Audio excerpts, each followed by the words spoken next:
يا حامل القرآن قد خصك الرحمن بالفضل.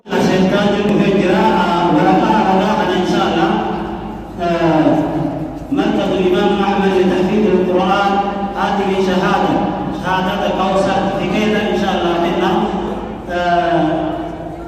أول نملي إن شاء الله سكنت بدا سكن أسيف لكم الفائز بحفظ القرآن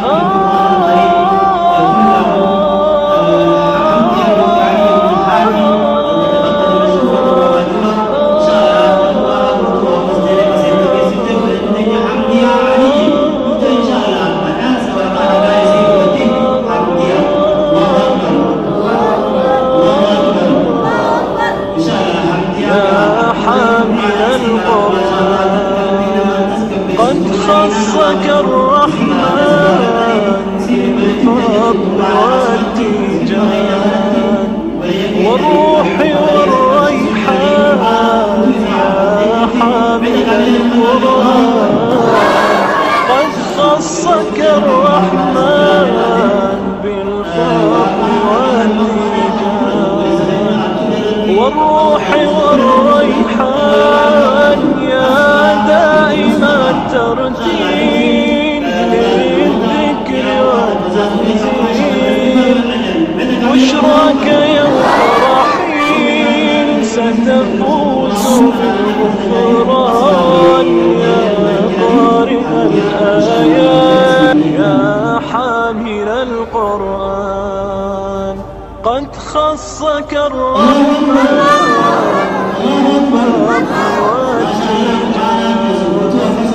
والروح والريحان يا حامل القرآن قد خصك الرحمن بالفضل والتيجان والروح والريحان يا دائم الترتيل للذكر والتنزيل بشراك يوم رحيل ستفوز بالغفران يا قارئ الآيات. إن شاء الله لو بنتي اتصال بنتي سيرانا على الوقت إن شاء الله. نور على مر الزمان تألقا وأضاء للدنيا طريقا مشرقا هدى من الرحمن يهدينا به للصالحات وللمكارم والتقى. نور على مر الزمان تألقا وأضاء للدنيا طريقا مشرقا هدى من الرحمن يهدينا به للصالحات وللمكارم والتقى. هذا كتاب الله أعذب منهل أنعم به من نور للمستقى. قد صانه رب العباد بحفظه صانه حتى لا يضيع ويخلق. طوبى لمن حفظ الكتاب بصدره فبدا وضيئا كالنجوم تألقا وتمثل القرآن في أخلاقه وفعاله فيه الفؤاد تعلقا وتلاه في جنح الدجى متدبرا والدمع من بين الجفون ترقرقا. هذه صفات الحافظين كتابه حقا فكن بصفاتهم متخلقا. يا حافظ القرآن رتل آله فالكل أنصت للتلاوة مطرقا. يا حافظ القرآن لست بحافظ حتى تكون لما حفظت مطبقا. ماذا يفيدك أن تسمى حافظا وكتاب ربك في الفؤاد تمسكا.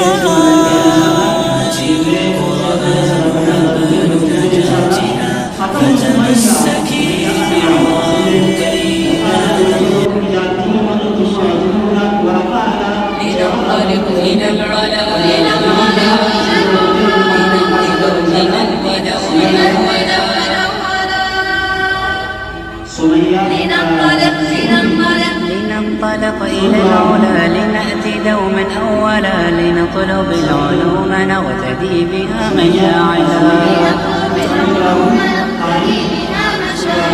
لننطلق إلى العلا لنهدي دوما أولا لنطلب العلوم نغتدي بها مشاعلا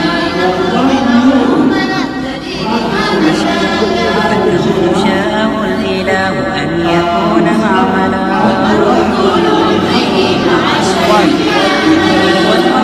طول عمري مع شيخ أملا لننطلق إلى العلا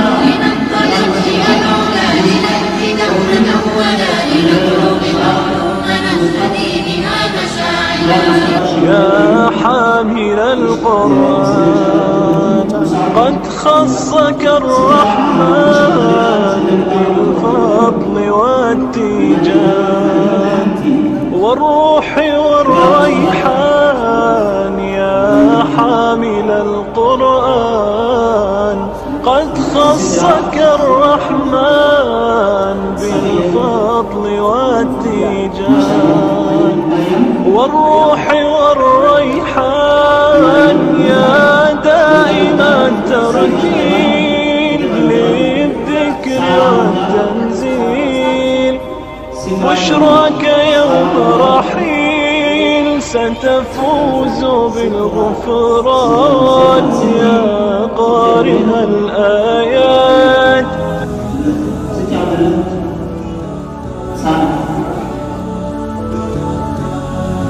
يا قارئ القرآن داوي قلوبنا بتلاوة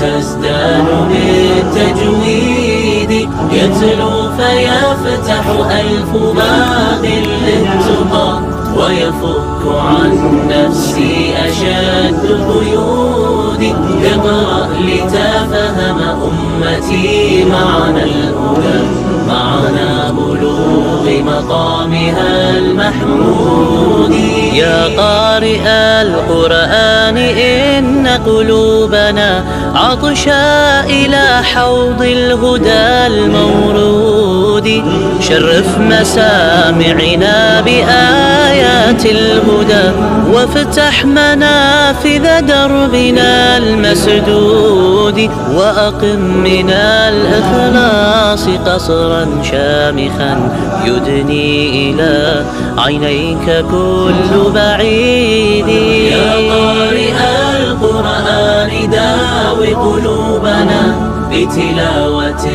تزداد بالتجويد يتلو فيفتح ألف باب للتقى ويفك عن نفسي أشد القيود اقرأ لتفهم أمتي معنى الهدى معنى بلوغ مقامها المحمود قل للذين تنكبوا درب الهدى جهرا ولم يتمسكوا بعهود هذا هو القرآن دستور الهدى فيه الصلاح لطارف وسديد قرآننا جسر النجاة لنا بما يحويه من وعد لنا ووعيد يا قارئ القرآن داوي قلوبنا بتلاوة تزداد بالتجويد يتلو فيفتح ألف باب للتقى ويفك عن نفسي أشد القيود اقرأ لتفهم أمتي معنى الهدى معنى بلوغ مقامها المحمود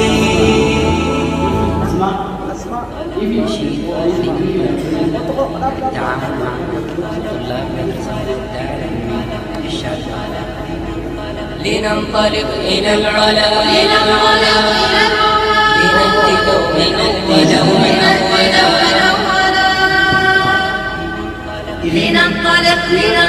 لننطلق إلى العلا لنأتي دوما أولا لنطلب العلوم نغتدي بها مشاعلا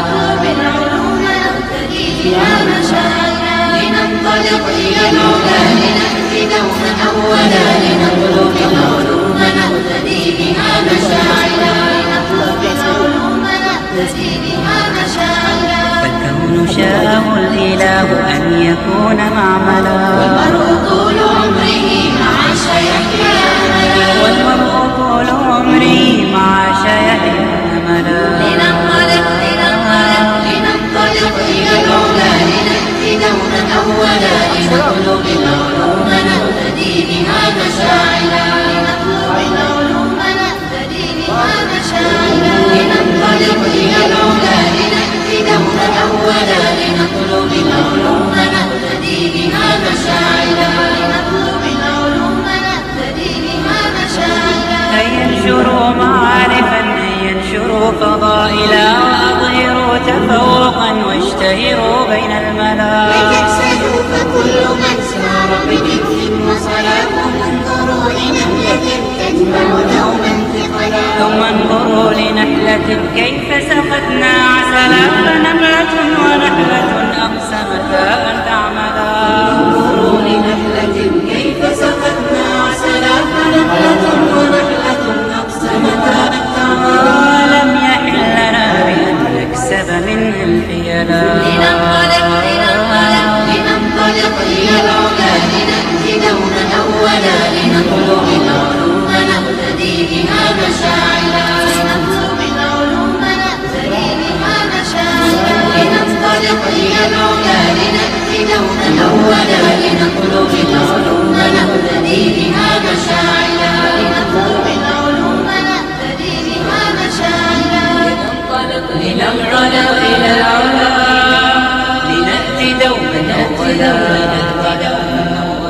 فنملة ونحلة أقسمتا أن تعملا ألم يحل لنا بأن نكسب منها الحيلا يا إذن منه ما تعلموا تكاملا ومنه ما تعودوا تعاونا يا نبلا الشرق في علومها بالأمس غرت دولا والغرب منها اقتبست يوما أقلت زحلا هيا إذا فجددوا حسن اقتداء بالأولى وامنحوا لمن رعى تفوقا كل